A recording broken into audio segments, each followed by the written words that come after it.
Greetings and salutations, travelers of the internet. Welcome to the Lit Roundtable. I'm Anna. And I'm Joseph, and today will be your wise or not so wise mentors for today's audio adventure into all things storytelling.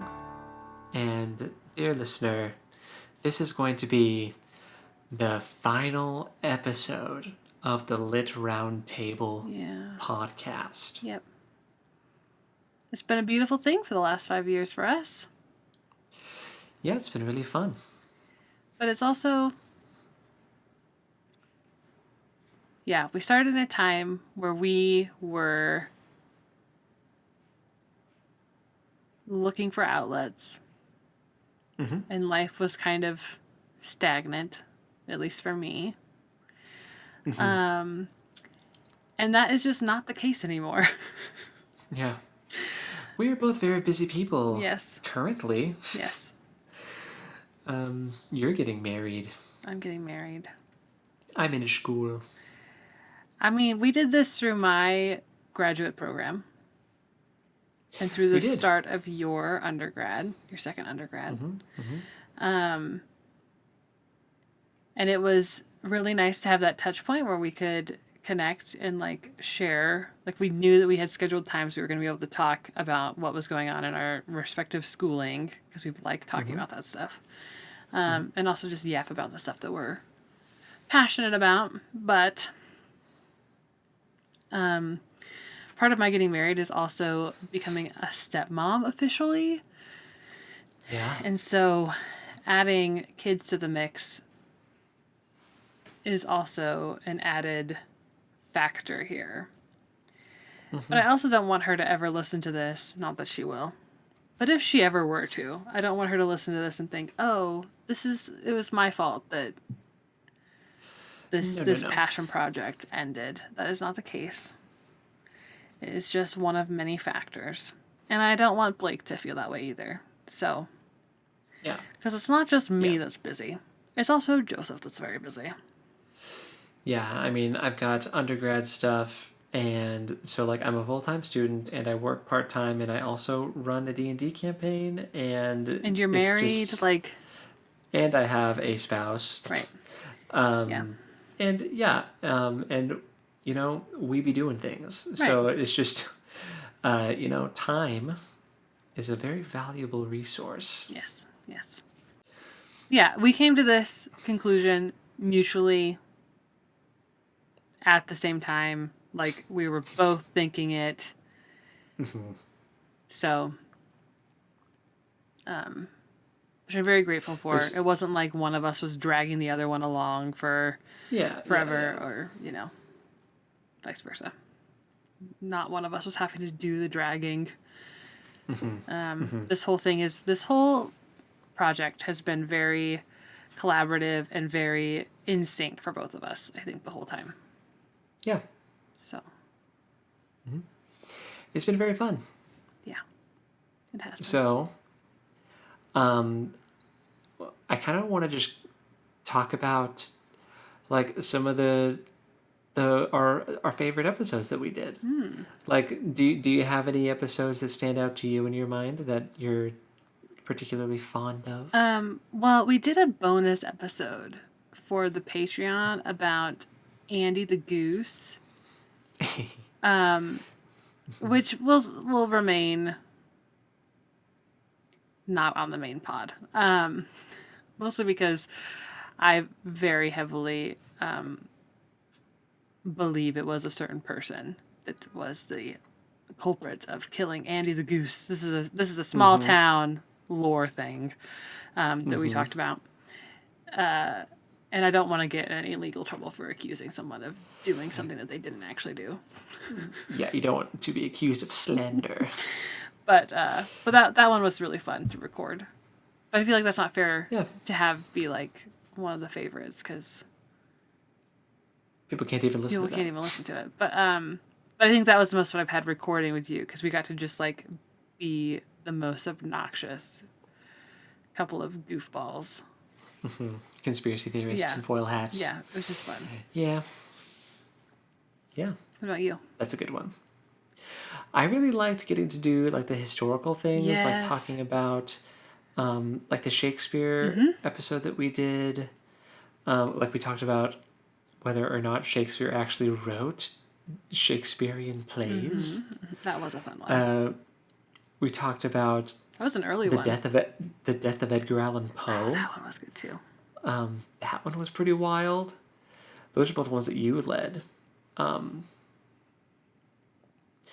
What were some that I did? I did the Joan of Arc one and The Pirates one? You did that one.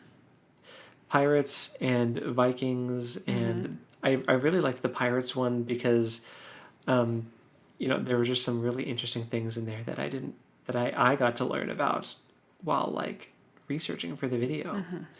So that was really cool. And of course, ranting about Lord of the Rings and stuff. That's always always a highlight. Yes. That's true. Those were all great episodes that you mentioned. I liked all those too. I also have really enjoyed doing the read-alongs, which those are also coming to an end. We have one more episode for the Queen's Shadow that will be dropping, but that has been a joy to get to read with you and talk about the books. So it's been really fun. Yeah. And the read along in general has been really fun. I've gotten to read more because it's like a guaranteed book, however many months that I'll read. Right. So it's just kind of it's been a good way to force myself to read books that have been sitting on my shelf, Yeah, for sure. Do you have any favorites from the read along? Well, I really liked the Scott Lynch books. We did The Lies of Locklemore and that whole series as it exists so far. That was really good. I also really enjoyed The Light of the Midnight Stars. A little more depressing, but I thought that was really fun to experience that with you is what I mean. Yeah. But we've done so many. I also really enjoyed the Gentleman Bastards series by Scott Lynch. I really enjoyed like the tone and the dialogue and the characters. Like that was.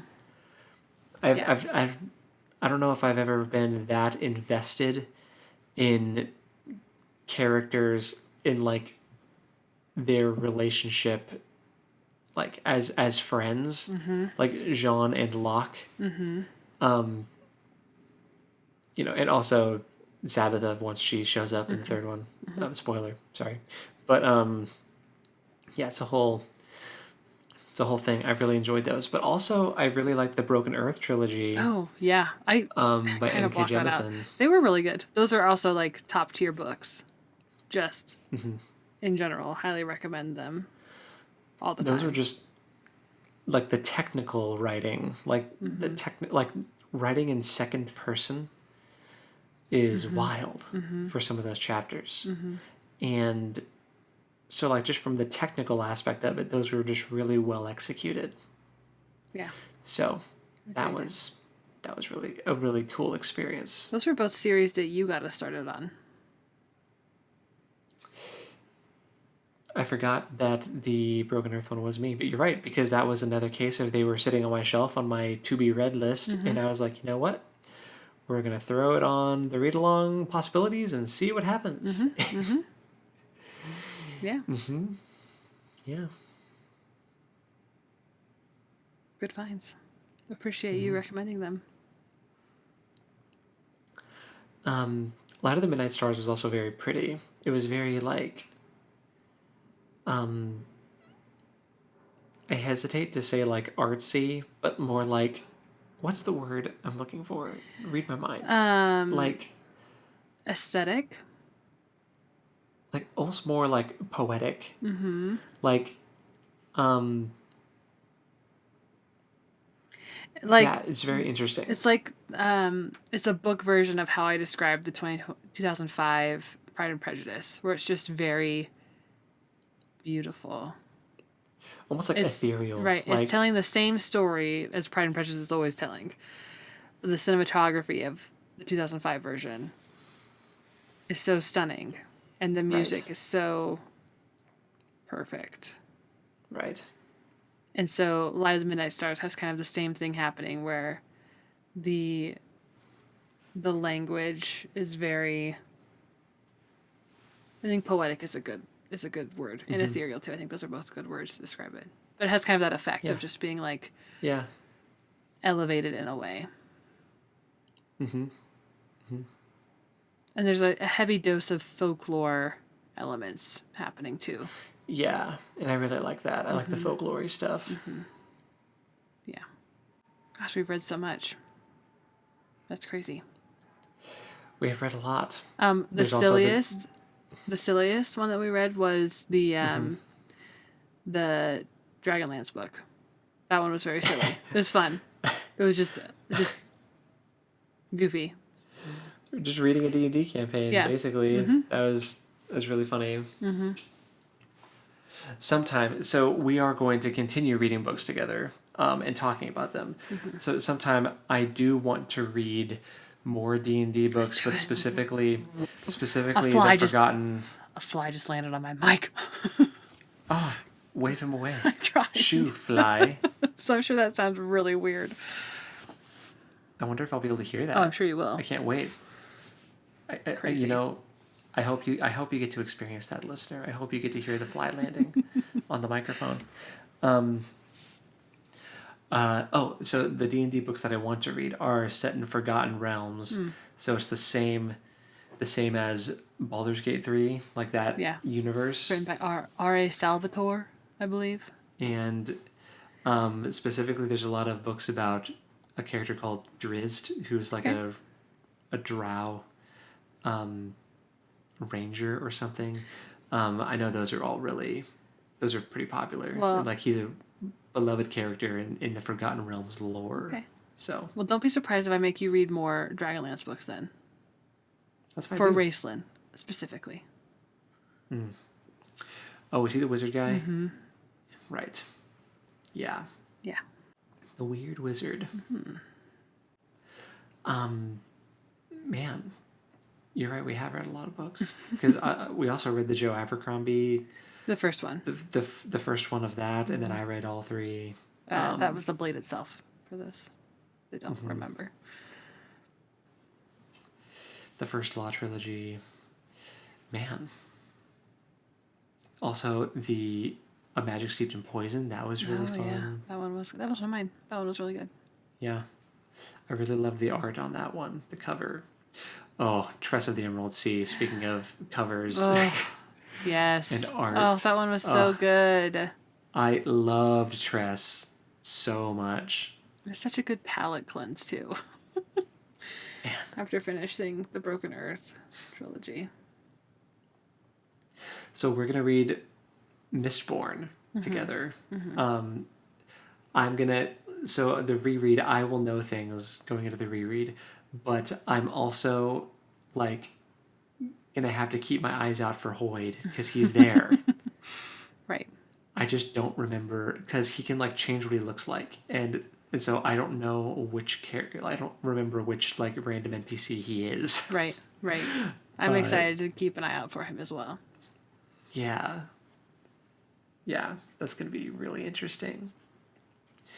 So, all right. Yeah. So normally we would do like our reading, watching, listening thing at the end, but I think today we should just chat about honorable mentions, maybe more at length. Yeah. As part of the finale. How's that sound? Yeah. Honorable mentions of like favorite movies and shows and stuff. Or like things that you're watching right now or reading right now. Oh, okay. Yeah. Right now, let's see. I don't recall what exactly I said last time, if I got to talk about this before. Hope and I went to see Superman. We did a whole episode about it. We did. You're right. Good grief. It's so good, guys. It's really good. It is really good. Oh, we watched, I was like, there's another movie that we saw that I don't think, did we talk about how Hope and I saw Sinners for the No. first time? Hope and I watched Sinners, which was really good.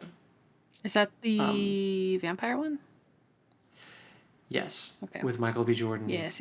Okay. Highly recommend. I know you're not like a big vampire person. I don't have like a visceral reaction to vampires like I do to zombies. Right. Okay. Like, I don't mind vampires. I think you and Blake should watch Sinners for sure.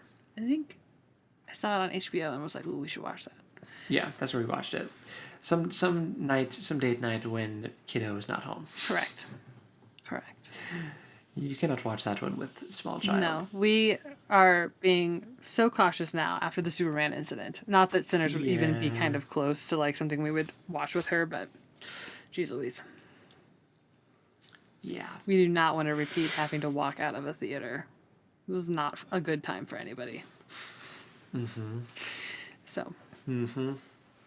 Let's see. Blake and I, just yesterday, we went and saw Shin Godzilla. Which is made by the same creator that made Godzilla -1. Which I know that when we went and saw it, we talked about it. Or I mentioned it on the podcast and how good it was. And like it still remains one of the best movies that Blake and I have ever seen together in theater. It's so good. I went into Shin Godzilla thinking that it was a prequel to Godzilla -1.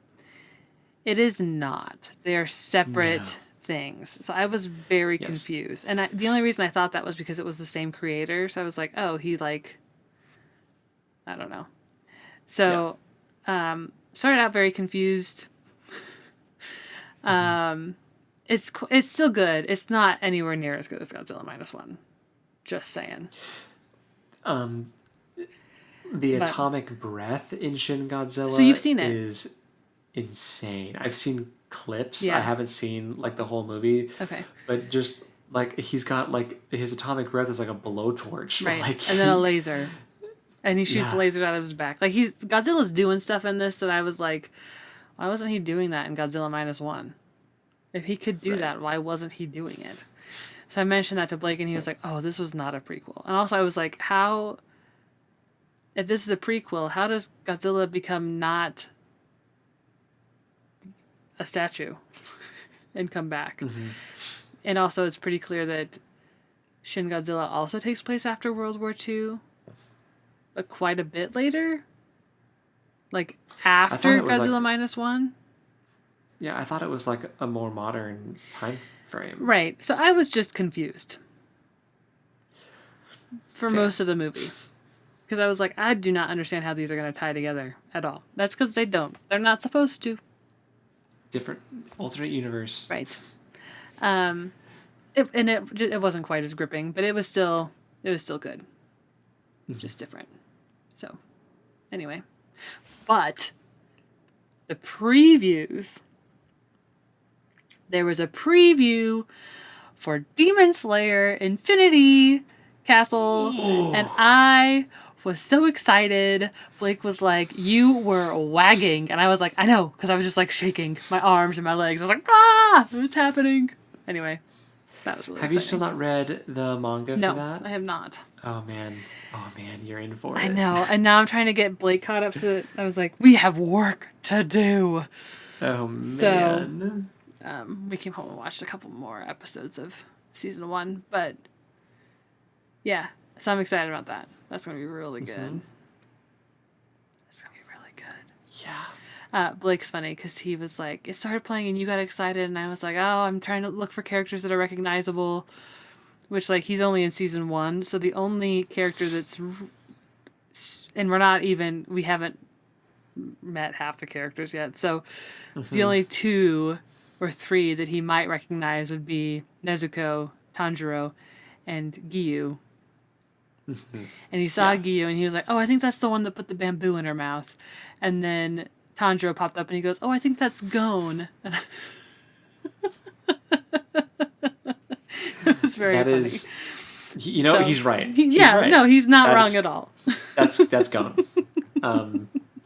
It was very funny. He's absolutely correct. Yeah. Yep. And I was like, oh, so close. But, he's seen, Inosuke. Like, he's like, I didn't see the boarhead kid anywhere. And I was like, oh, yeah, he wasn't in the preview, I don't think. And he was like, maybe he was he's in gonna there. be there. Well, no, I know. I was like, he's still around. So Yeah. yeah. But they were definitely focusing more on the Hashira. Like, you saw a lot of the Hashira in the preview, which is fine. He was like, maybe he was there without his boar's head on. I was like, no, because I would have recognized him. Because you do eventually see him without it on. Like, it's not like he doesn't keep it on forever. I mean, he does, but there are moments where he doesn't. So, anyway, It was just very funny. It was very funny. And there were a couple of Studio Ghibli movie previews that looked really good, too. So, anyway, the previews for that one were really fun. Nice. Are there new Studio Ghibli movies coming out? I don't know if they're new. Blake thought maybe they were remastered, but they were not ones that I had ever heard of, so I don't know for sure. The one was about a girl who leaps in time. That does not ring a bell for me. Yeah, and I can't remember what the other one was about or what it was called. So, but they all had September releases, like the 2 Studio Ghibli movies and Demon Slayer were all September releases. So I was like, oh my gosh, we've got a lot to do before September. And it's only mid-August. It's already mid-August, so. And we're getting married. There's just a lot to do. We're finally getting married. Yeah. It reminds me of that you know what I'm Yes. you know what I'm quoting. Yes. The Aladdin King of Thieves preview trailer. Yep. The preview specifically. Yes. I knew exactly. I can see it. So. We also watched The Land Before Time recently with Blake's daughter. Which I remember watching that again as like a 20-something-year-old and being very emotional about Littlefoot's mom dying. Yeah. Which is sad. Yeah. It didn't hit me quite as hard this time for whatever reason. But I think it's because I was just so overwhelmed by how the movie is so obviously about racism. And I don't understand how I've missed that. See me over here going like, it is? Yeah. I think I haven't seen the Land Before Time movie or even like thought about the plot. I couldn't even tell you what the plot is to Land Before Time other than like sharp tooths are going to eat you, so like run away from the sharp tooths. They're trying to get to the Great like, Valley. And like that grass looks delicious. Right. Yes. The grass that Spike eats looks phenomenal. Yeah. And also like there's like a special leaf on a tree. Like that Littlefoot likes. And there's Ducky and Spike. The star and, leaves. Yeah. And Sarah, the Triceratops that nobody likes. Yeah. And Littlefoot. Yeah. Well, okay. So I made a comment about not liking Sarah very much. And Blake's daughter got very upset at me. Because she was like, she just doesn't know how to be a friend. And I was like, you're absolutely right. But also, she's mean. She should try harder to learn how to be a friend. Right. No, there's like in the first part when Littlefoot and Sarah first meet each other, her parents are like, we don't spend time with their kind. And there's a lot of this like their kind of dialogue. Like, we don't intermingle. We don't mix. Like, so as we're watching, I'm like, whoa, this is such a commentary on racism. Because obviously by the end, like, the kids are all friends regardless of, what kind of dinosaur they are. But yeah, I was like, oh my. I even texted Blake, I was like, is this a movie about racism? I think it is. Whoa. So I was so distracted by that realization that I was still processing when everything happens with Littlefoot's mom. Crazy. Yeah. Yeah. Man. Do those movies hold up, do you think? I think so. Like watching them again? Yeah. I think so. Because, like, the point, they're a movie about racism and how dumb racism is, you know? Like, and I think that you can choose to see that or not in the movie. I don't think I'll be able to not see it now. Yeah. But, yeah, I think so.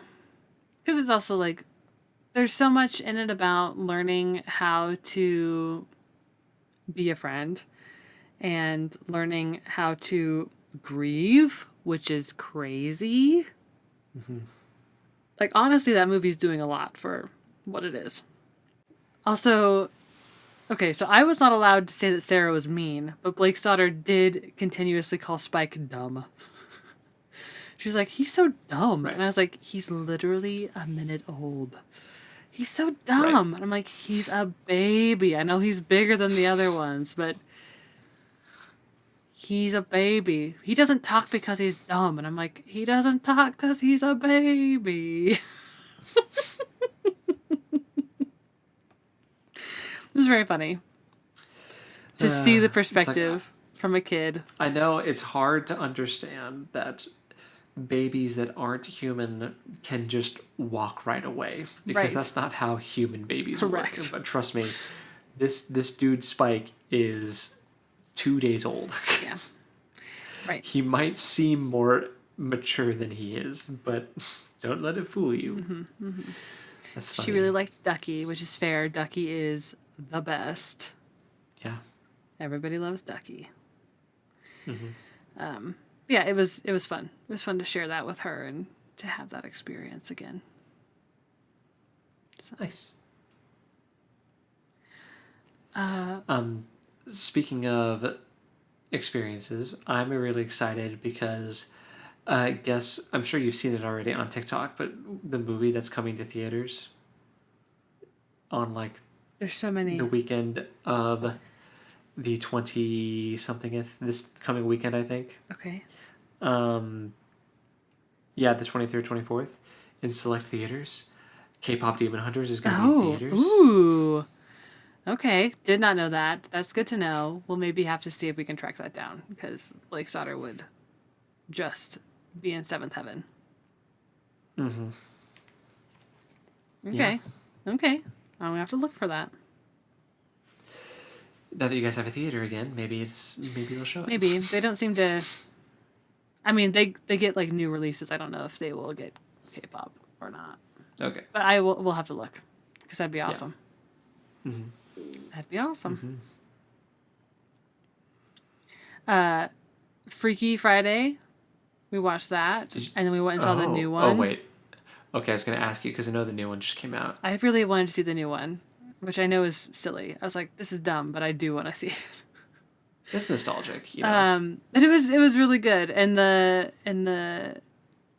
getting to share the old one with Blake's daughter before we went was also really, like, she was in it. It was cool. Mm-hmm.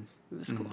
So it was really fun. And then she started watching it on her own randomly one day this week, the original. So That's cool. yeah, it was cool. Nice. Man, you guys have been going to see so many things. Oh, that's not even. Yeah, we also went and saw The Naked Gun. Blake and I did. Man. Which was very funny. I mean, if you like that kind of slapstick humor, it was good. So yeah, we've seen a lot of movies lately. We don't have the rewards program for our theater yet, and then this last weekend we were like, we should really do that. You really should. So. Yeah. What about playing? Are you playing anything fun right now? Well, we just played D&D last night. Oh, nice. And you're the DM, the GM. Indeed. So the group is in a underwater fortress. Ooh. That belongs to a aquatic race.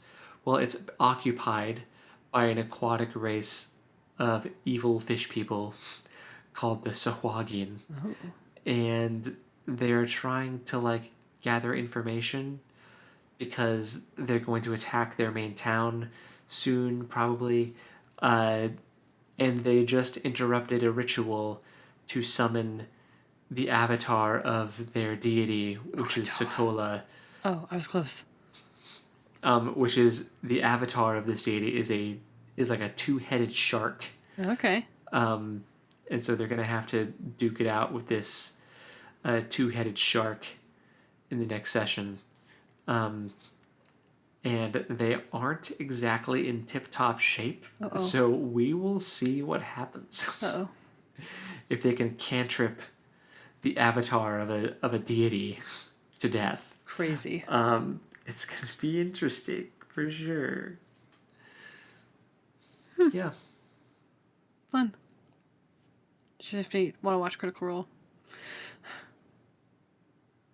Honestly, I've been thinking about just rewatching Campaign 2 to pregame for the season of Mighty Nine when that comes out, because you watched the trailer for that. No, I So didn't see cute. there's a trailer. Oh, I'm excited. Yes. There is a trailer and it's everything, and I can't wait for you to watch it. I thought you were gonna say, did you hear? I thought you meant to pregame for the new campaign, and then I thought you were gonna ask if I heard that Brennan was gonna be the GM for that, and I was like, yes, but that is not what that's not where you were going. You were going somewhere much more logical. So I was like, that's weird that you want to trailer. regame. You want to rewatch Campaign 2 to pregame for Campaign 4, but that's fine. I don't know. I don't know anything else about it other than That'd it's be Brennan. silly. But yeah, That'd be so it silly. would be. It would be. Also, I don't even know if the new campaign takes place on Exandria. Did they say Right. a new world maybe? So Possibly. like, Yeah. and are they even running it in D&D or are they running it in Daggerheart? I don't know. These are things I don't know either. I feel like it's got to be D&D if Brennan's DMing. Probably. Yeah, I don't know. We'll see. But I'm really excited for Matt to play. I am too. And I am so glad that he was recognizing, like, he wasn't burnt out, but they were on a path to that. So this is a Right. catch it at the head kind of thing, which I appreciate. Yeah. Because we don't want Matthew Mercer to be burnt out. And he'll be DMing plenty of things on the side because they've sure. got so many other like side campaign things going on. Like, Yeah. yeah. Yeah.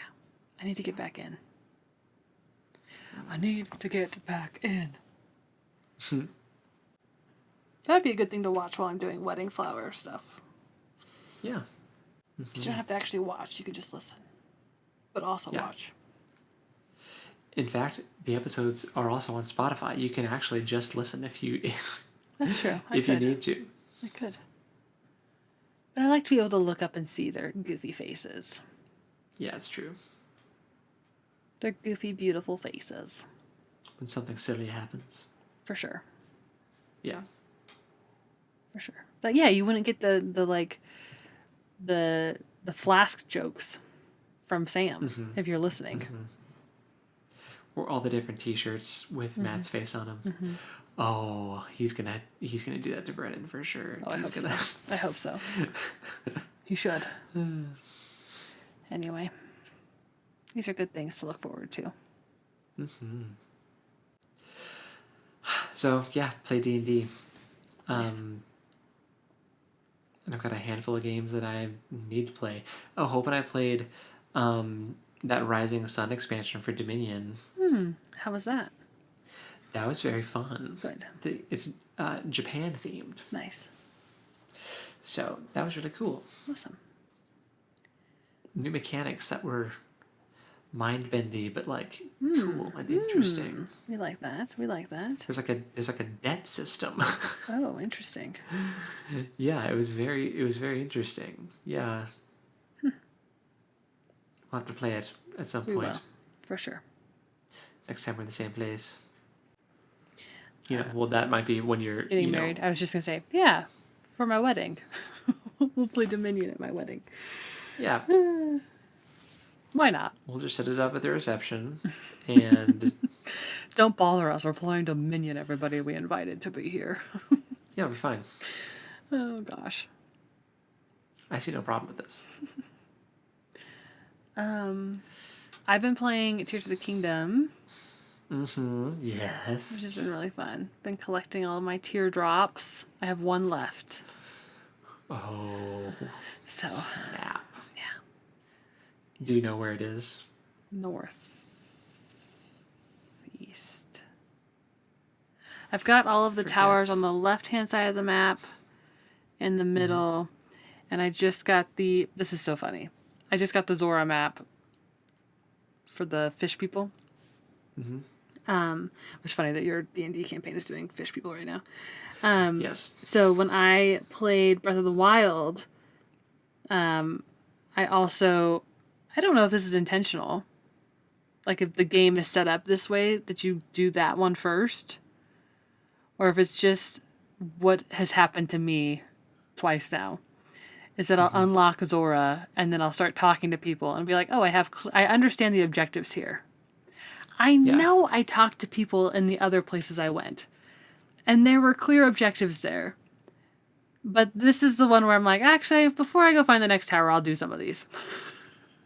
I don't know why. That's funny. Did you do Zora so proud first of you. too? Or do you remember? No, I did the Rito first. Yeah, I remember encountering them and being like, well, okay, so when I did Breath of the Wild, the Ritu were the hardest ones to get to. I thought the Or maybe it was the volcano people. the Gorons were the hardest because of the temperature issue. Yes, they were the last ones I went to. Yeah. Same. So, but the Ritu are also hard. Yeah. They're cold. Yeah. You need like cold gear to get up there. But, right. Which I had. Yeah. I don't know. There was something about that where I was like, I'm going to go find the towers first. And like get my map sorted out first. Yeah. And then I finally got to Zora and was like, I can go up there and talk to Prince Sidon, sure. So I don't know. I don't know what it is about the fish people that is just so. Well, because you kind of start with them in Breath of the Wild. You start with them pretty much. Are you supposed to, or is that just what I did? Well, you don't have to, but I feel like most people do. Okay. Yeah, maybe that's what happened. For this one, though, most people usually start with the because it's like right there. The bird people, yeah. Like you stumble upon them so quickly. But I think I was just like, the bird stuff, the flying was so difficult last time. I'm gonna just keep exploring. I'll say the boss for them, for their area, was my favorite, and it had the best music, the best boss music. Interesting. Oof. So good. Interesting. Well, and then I was also like, I gotta get the glyphs. I gotta get all the geoglyphs sorted out. For Pura. Yeah, the drawings in the ground. Yeah. I have one more of those. Because those are the ones where you like get up high and you like see it, and then you have to like fall into the place where there's the tear. Yeah, you have to find the teardrop and then examine it and watch the little video, and it's good stuff. If you have one left, that last one's a doozy. Yeah. Yeah, man. I'm excited for you. Thank you. It's been really fun to play it again. To actually have some time to play it. So, not that I really have time to play it, but I'm making time to play it. Yeah. So. Pretty good. Well, I don't really have much more. Me either. So how do I've we been up to? How do we sign this one off, dude? Well, I was just thinking about what I've been reading real quick, and it's pretty much just Queen's Shadow. Same. So, but we're going to be reading Mistborn, and I'm really excited to read Mistborn with you. Me too. So, normally I say, until next time, go read something cool. So this time, for the final episode, I think I'm just going to say, I hope you all go out there and keep reading cool things and keep enjoying stories, because that's one of the best things about being human, is telling stories and listening to stories. Oh, that's so good. I love that.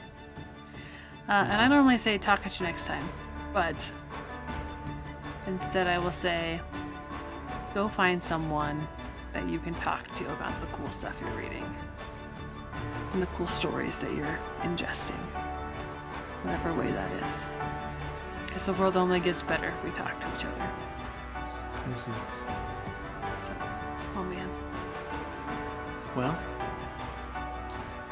later. Thanks for being here. Bye.